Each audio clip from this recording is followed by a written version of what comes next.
こんにちは。Welcome back to my channel. 今日は私の友達、カホに来ていただきました。イエーイ。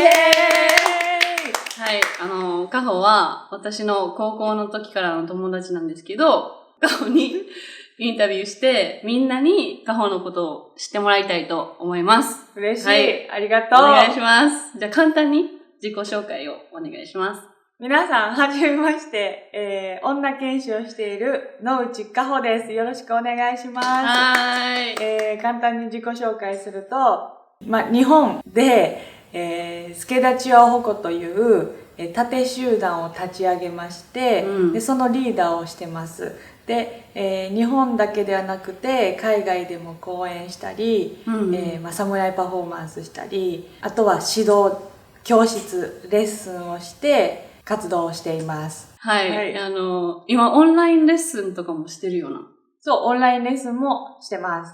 何人に教えてる？今は、スペイン人、フランス人、インド人、メキシコ人、アメリカ人、エジプト？もう、すごい。嬉しい。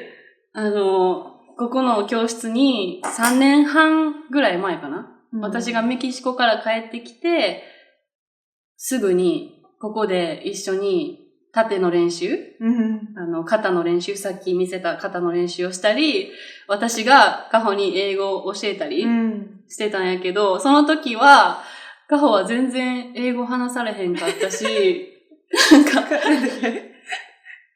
ちょっと待って、そのビデオあるから流すけど、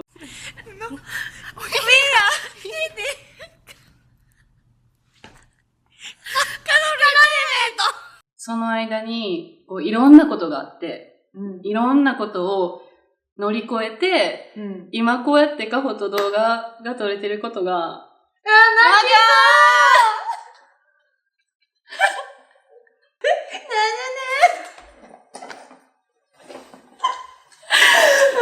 ほんまに、なんか今日の行きの電車ですごい考えてて、もうめっちゃ嬉しいなと思って、ほんまに。ありがとうな。ありがとうな。この3年半後こうやってみんなにこの YouTube で私の友達が紹介できてもほんまに嬉しい。ほんまに嬉しい。ありがとうよみんなは盾を見たことがあるかわからんけど、ちょっと簡単に盾とは何かをみんなにちょっと教えてくれる？ OK。盾っていうのは、エンターテインメントで、それは日本の伝統文化の一つで、もう昔からすごい古い、時代から今にも受け継がれているすごい貴重な、文化の一つです。で、侍がよく戦っているシーンで使われる、刀で戦っているシーンとか、戦国時代とかだったら槍で戦ったり、弓矢で戦ったりとか、いろんな武器は変わるんですけど、侍が戦っているシーンを盾と言います。みんな見たことがあると思う。なんか七人の侍とか、それ有名やから見たことあるかもしれない。見たことあると思うけど、ああいうのをこう国内とか海外でパフォーマンスしてます。で、一回万博も出たよね。万博。そう、国際万博。あれは2017年かな ?2017 年、カザフスタンのアスタナ万博で。今回もドバイ万博が呼ばれてて、でもコロナで中止になってしまって、行けなくなってしまって、そう、でも、次は大阪万博があるから、2025年 !Yes! We are from 大阪そっか、2025年やから3年後？そう、3年後。もう3年後。もうその頃にはコロナも終わってるし、みんなも日本に来られるようになってると思うから、もう絶対見に来てほしいです。ほんまに。見に来てください、大阪に。高校の時は結構私はソフトボールの部活をやってたから結構忙しくて、毎日練習してたから、そんなにカホと遊んだりしたことがなかったんだけど、一回カホの舞台を見に行ったんですよ。兵庫県やったかな。そ見に行って、もう、一目惚れしてしまって。嬉しい。もうあれすごいよね、それが。なんか再会が舞台見に来てくれた。そう。もうかっこよすぎて、嬉しい。で、そこからこう、いろいろ、なんか二人でいろんなことを話し合える仲になって、で、お互いの夢を応援し合える仲になりました。最高。最高。だからみんなも、カホの舞台を、ごめん。もう全然気づいてくれんか。ごめん。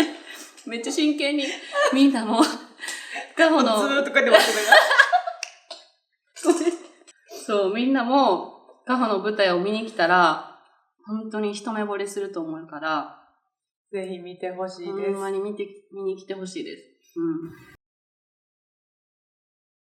一番最初に刀持ったのが3歳で、お父さんがこの仕事をしてて、で、その8歳で弟子入りして、だから8歳からずっと今までやってる。高校は、部活もしてたから、忙しいから、そんなに、縦の稽古はずっとしてたけれども、舞台とか全然あんまり出れなくて、で、高校卒業して本格的にやるようになったかな。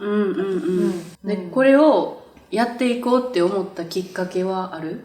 そう、それが高校の時に富山県で舞台があって、で、その時に初めて剣舞を踊って、その、縦ばっかり勉強してきたけど、舞踊もこう踊る機会があって、でそれに合わせてめちゃめちゃ稽古して、でその時に一人で言うたら剣舞を踊るから、縦は複数人でやるけれども、もう舞台上に一人しかいてない状況でみんなにこう見てもらうっていうのが、自分の中でめっちゃスイッチ入って、気持ちいいみたいな。光浴びてるみたいな。スポットライト当たった時の感覚が気持ちよすぎて、よし、これを絶対仕事にすると思って。で、その時に、初めて踊ったから、めちゃめちゃ緊張してたし、もう足なんてガクガクやし、センスとかも震えてるぐらい、今でもその緊張感覚えてるけど、その達成感とか、で、お客さんの拍手とか、で、最後もなんか、ヒューみたいな、うわーみたいな声も聞こえてきて、なんかその感覚が忘れられへんくて、今もその気持ちを思いながら、毎回舞台は踏んでる。だからそこが自分の中の、分かれ道やったんじゃないかなっていうのが高校の舞台かな。高校時代の。じゃあ、まだ盾をあまり知らない人のために、カホが思う盾の魅力は何か教えてくれる？ OK。盾の魅力は、ろうそくでいう消えそうな火と、めちゃめちゃ燃えてる、荒々しく燃えてる火が盾の中にはすごい含まれてると思ってて、静と動。その表現がもうまさに盾やなと思ってて、で、お客さんの、ドキドキだったり、ワクワクだったり、危ない、やられるとか、守りたいとか、なんかそういういろんな感情を、起こさせてくれるエンターテインメントかなと思います。で、一言で言うと、その、残酷の美じゃないけど、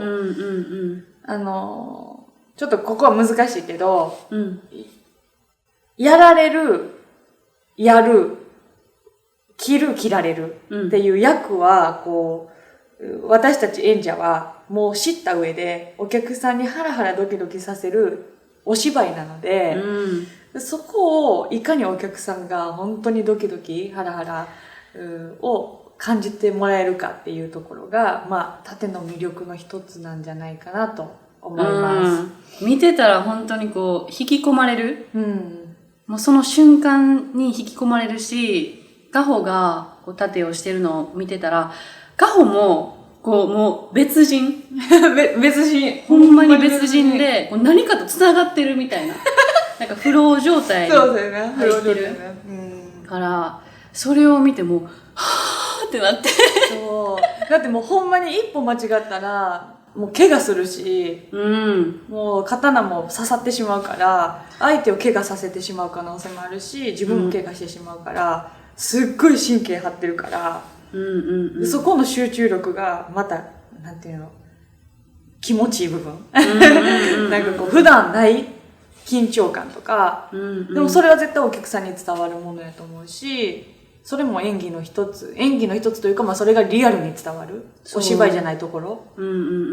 切られる側も、切られた後の演技とか、そうそうそうそうそう。どういう風にしたらリアルに見えるかとか、こう切った人がこうかっこよく見えるかとか、そういうのが全部こうみんな一緒に作り上げてるから、私もガホのお父さんとガホが一緒にやってる道場の練習に参加させてもらったことが何回かあるんやけど。めっちゃうまいから見て。めっちゃうまいから。これ、もうなんか、全部頭の中で覚えないといけない。その次の動きを全部頭の中に入れて、体で覚えないといけないやん。そうそうそう、ほんまにそう。体で覚えないと。お客さんから見たらどういう風に形が見えてるのか、これが横にいてるのか、上にいてるのかとか、その高さとか角度とか、そんなんもこう意識する系統もやってるかな。振り付けはガホが考えてる？そう、お父さんが基本的に考えてるものを、それも残していきたいと思ってるから、今まで過去にもう何千やと思うけど、何千種類の振り付けがお父さん考えてるから、それをこう起こして、で、それをまた私がアレンジしながら作っていくものもあれば、振り付けを考えたり、学んだものをやってる感じかな。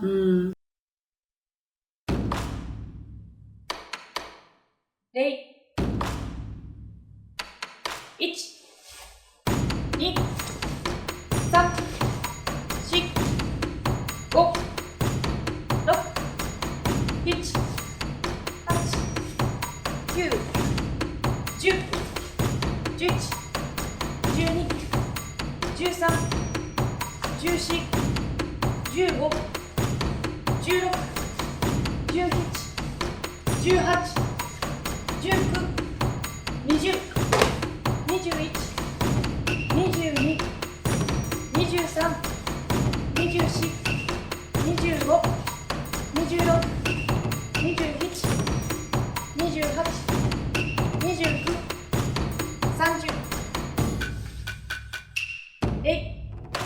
日本で教室で教えるだけじゃなくて、今こうやって世界にガホは伝えてるんやけど、こう盾を通して何か世界に伝えたいこととかある？世界に伝えたいことは、この海外の人にオンラインのレッスンをするためにすごい思ってるのが、海外の人すごい日本のことに興味を持ってくれてるなっていうのがすっごい思ってて、でそれがすごく嬉しくて、それ以上のものに応えたいと思ってて、例えば日本になかなか今来れない状況やけれども、来た時に私の道場に皆さん来たいって言ってくれてるけれども、その道場で盾のことを学ぶ以上に日本の魅力とかも教えていきたいし、やっぱり日本ってすごい素晴らしいとこいっぱいあるし、日本人がそもそも好きやから、もうなんかこう、まあ大阪人もめっちゃ好きなんやけど、まあ日本の考え方というか、真面目な部分もあるし、でもこう、ユーモアなとこもあるけれども、なんかそういうのを込みでもっともっとこう世界の人たちとつながって、伝えていきたいな。その盾も魅力を知ってもらった上で、もっと日本とその人の国をこうつながっていって、もう平和イエーイみたいな。もうそんな、平和イエーイ。平和イエーイ。盾はどっちかというとこう戦いのイメージがあるけれども、これはもう芸術の一つやし、見てて気持ちいい、スッキリするように見せてるものやから、そこもやっぱり一つ伝えていきたいところかな。なるほど。なんか、そこは、カホと私が、ずっと前から話してるところでもあるよな。私がメキシコに行く前に、こう、日本の素晴らしいところとか、美しいところを世界に広げたいよなって話してて。大阪城でな。大阪城でな。忘れもせへん。夜の大阪城のベンチで。もう二人で感極まってめっちゃ泣いたもん。泣いた。もう最高やとか言ってめっちゃ泣いて。すぐ泣くから。すぐ泣くから。そう。だからまあ、盾を通して、カホは盾を通して日本の魅力を伝えることが、まあ、目標だし、私は日本語をみんなに教えることで、日本人と、世界の人をつなげたい。一緒やな。本当に。で、結構私、海外に興味があって、最初は。海外の文化を知りたいって思って、外に出て行ったけど、帰ってきて、日本の、文化を学んで、やっぱりこう思いやりとか、調和とか、ご縁とか、そういう深いものが日本にはあるなっていうことに気づいて、そういうことをもっとこれから発信していきたいと思ってるから、イエーイもう最高一緒にできる。もう一緒にできるわ。じゃあ、カホは今 YouTube も Instagram もやってるんやけど、もうみんなほんまにフォローしてください。このフォローしたら、よろしくお願いします。そう、カホはその盾のパフォーマンスとかの動画もアップロードしてるし、文化を伝えたりもしてるし、この間、英語も練習して、英語で動画作ってたよな。またアップするので、また見てください。はい。リンクは下に貼ってあります。お願いします。で、あと、カホオンラインレッスンもしてるので、みんなさっき二人でやった方とか、まあ、盾のことを学びたい人は、ぜひぜひ、カホのオンラインレッスン受けてみてください。もう、ありがとうはい。オンラインレッスンではその肩を中心に教えているのかな？そう、肩中心に教えたり、あとはもうオンライン上やけど、マンツーマンで、もう実際に盾の振り付けを教えて、渡したい、受けていただく生徒さんっていう形で一騎打ちをしたり。ズーム上で？ズームで。それがめちゃめちゃ面白い。1対2とかも、1対3とかも、オンラインでできるんやっていうのを発見して、もうそれどんどんやってるんで、もう複数人の立ち回りも学ぶことができる。多分、初やと思う。日本初。なかなかないと思う。それは。教えるところは少ないと思うから、オンラインで盾を。ね、ぜひ。カホのオンラインレッスン受けてみてください。はい。じゃあ今日はカホありがとう。ありがとう。ミカありがとう。みんなも見てくれて本当にありがとう。ありがとうございました。はい。またねー。